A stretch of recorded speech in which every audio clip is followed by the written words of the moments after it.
नमस्ते फ्रेंड, आप सभी का एक बार फिर से वेलकम। और फ्रेंड्स, श्री जीएन शुक्ला जी जो पेंशन एक्टिविस्ट हैं, forum of bank pensioner activist, उन्होंने एक पत्र डीएफएस सेक्रेटरी मिस्टर नागराजू को लिखा।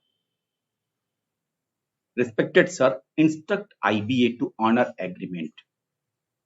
आईबीए को इंस्ट्रक्ट करिए जो एग्रीमेंट उन्होंने किया उसको ऑनर करने के लिए।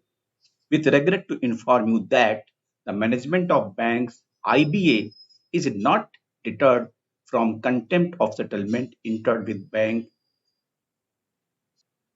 bank unions on 8 March 24। ये रेफरेंस 12 बाइपार्टाइट का है। All pensioners up to 31st October 22 are being paid a small amount of ex gratia in terms of para 36 of aforesaid settlement fixed on pension of October 22 and paid from November 22, as pension updation could not be done due to court case.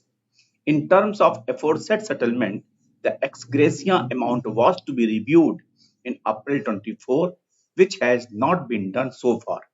According to the settlement, ex gratia amount is to be reviewed every year in April.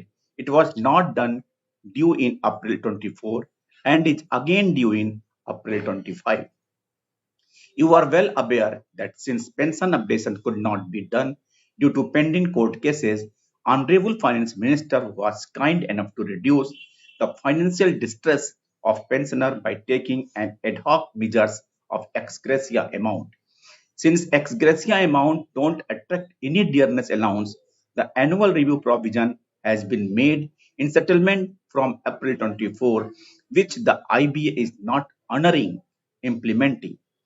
We request you to please advise the IBA Bank's management to please honor the 8 March 24 settlement, carry out ex gratia review as of April 24 and April 25, and pay arrears from April 24, 25. We pensioners shall be grateful to you for this.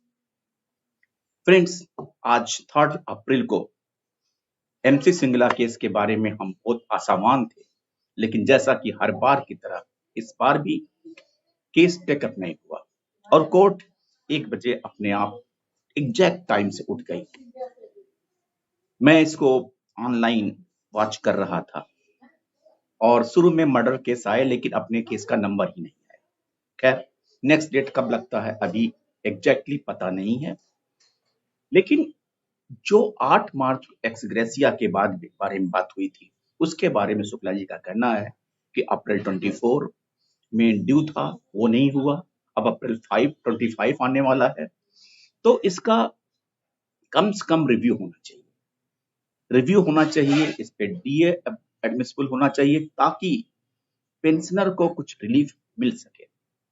एक बात और भी कहने मतलब यहाँ पे मैं आपसे शेयर करना चाहता हूँ कि हम पत्र लिखते हैं डीएफएस को, आईबीए चेयरमैन को, क्या इन पत्रों का कोई रिप्लाई आता है?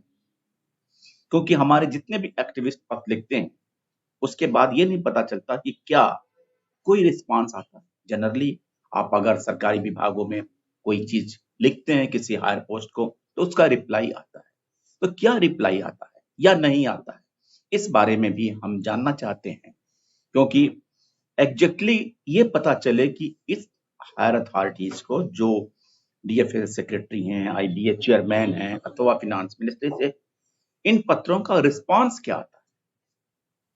देखिए, मैं बात करूंगा इस बारे में भी, कम से कम पता तो चले कि एक्चुअली इन लोगों के मन में क्या बातें रहती हैं बैंक पेंशनर के संबंध में।